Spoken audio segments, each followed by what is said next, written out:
Many are predicting that the worst is yet to come, which is unfortunate, said one person here.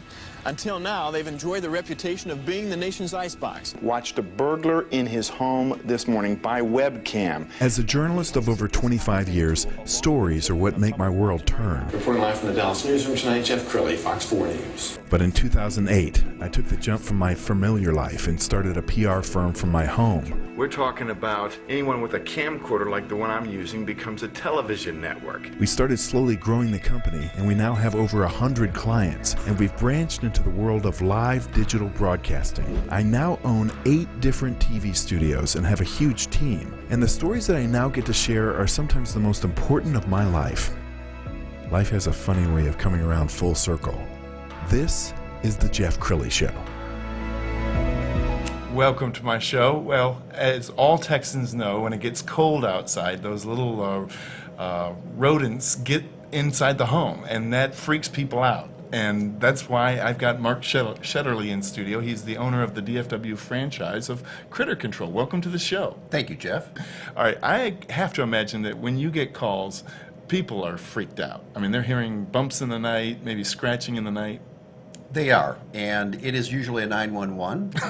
We've had people call from hotel rooms who have moved out, and we've got to get out there and get it fixed right away and get these rats or raccoons out of the home before they're coming back.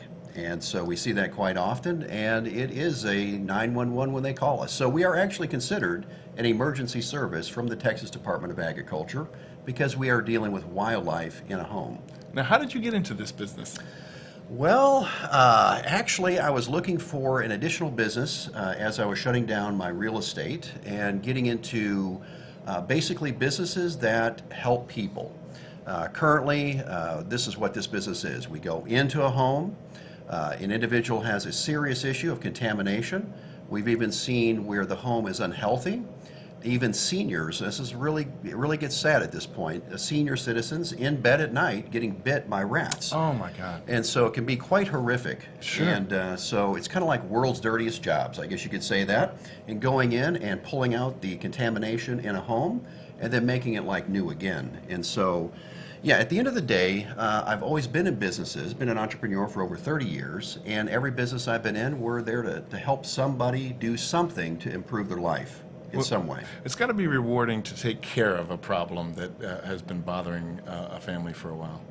It has, and what we're seeing a lot of times is allergies, for example, is a big one. We'll go into a home, there'll be children with scratching and itching and breakouts on their skin. We'll go in, pull out all the contamination from the home, and this will clear up. Even asthma actually has been negated or lessened when we went in and did clean the home out and make it a more healthy and a safe environment. Well, I got to brag on Mark because he's one of the people that the media turns to when they need advice on this subject. He was featured recently on NBC5, and let's go ahead and roll that tape.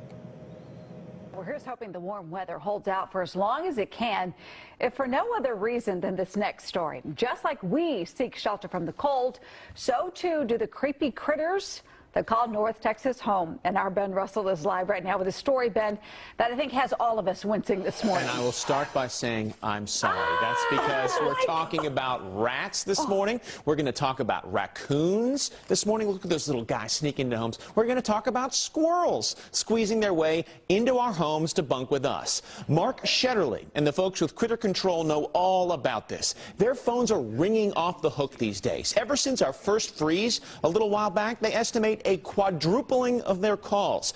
People saying they've seen signs like these of animals in their attics.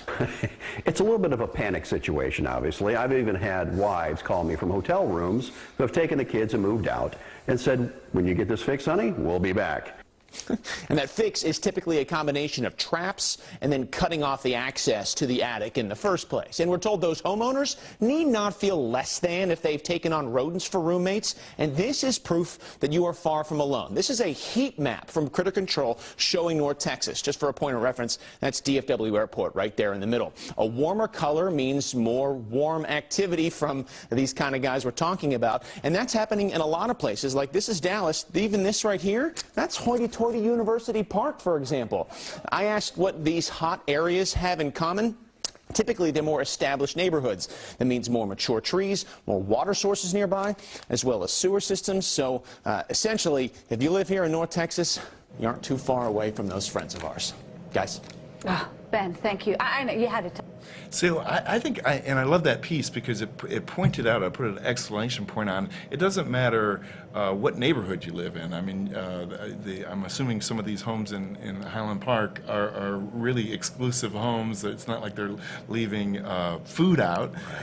It doesn't really matter where you live. It can happen to anybody. It can. And Dallas-Fort Worth, a lot of people don't know this, but Dallas-Fort Worth is number 15 on the most rat-infested cities in America. Wow. You wouldn't think that. There's a lot of cities, and we're number 15. Now, we have come down from 10. Just a few years ago, we were number 10 on the list, so we have made some advancement. And the advancement that we're actually seeing is products being used today, like sterilization-type products, citywide, bringing down the population. We're seeing this work in other cities as well, in New York and in LA and in Chicago. We're seeing a 1% to 2% decrease of the overall population by using these products. And the nice thing about these products is they're not transferable if another cat or dog gets a hold of the animal that died and eats that animal. It's kind of sad. Eats that animal, it will not transfer to the next animal. And so the sterilization will not continue into pets. And that's important, obviously. Yeah. So We're going to roll some video from Critter Control shot this because it's not just an annoyance to the family and possibly could bring some disease, but they gnaw on wiring in the attic, which can cause fires. Absolutely. We've actually seen quite a few fires in the DFW Metroplex with this being a problem. We're in homes every single day. Matter of fact, today we're in a home actually doing the work where there is severe wire chewing around the exterior of that wire all the way down to the copper. And some wires, especially in vehicles, are now soy base wrapped, where we're seeing rats get in. It's actually a food source getting in and chewing on wires, and vehicles having to do rewiring.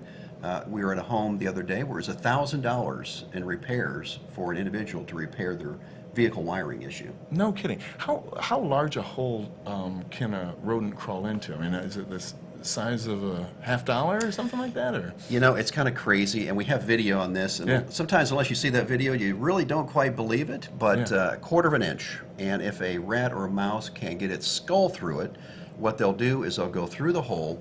The rib cage actually collapses. They go through the hole and it pops back open when they get to the other side. So we wonder how these animals have been around for hundreds of years. Well, this is one of the reasons. And they breed like rats, don't they? I don't want to gross out the audience, but I mean, if you left a couple of rats in the attic, how long before you have a colony of rats? Well, they produce very quickly, and they have very large litters, and they become sexually active at a very young age. And so a pair of rats can produce, through inbreeding in a closed environment, up to 2,000 rats per year. A rat will live 2 years, thereabouts, producing about 4,000 rats in their lifetime. No kidding. So quite an infestation. Wow. Well, Mark, there's so much more. We're going to put up your website so people can get a hold of you and learn more about your company. DFWCritterControl.com is the website. Mark Shetterly, thank you so much for being on the Jeff Crilley Show. Thank you, Jeff. We'll have to have you back. Absolutely. Thank you so much. All right. That's it for now. We'll see you next time.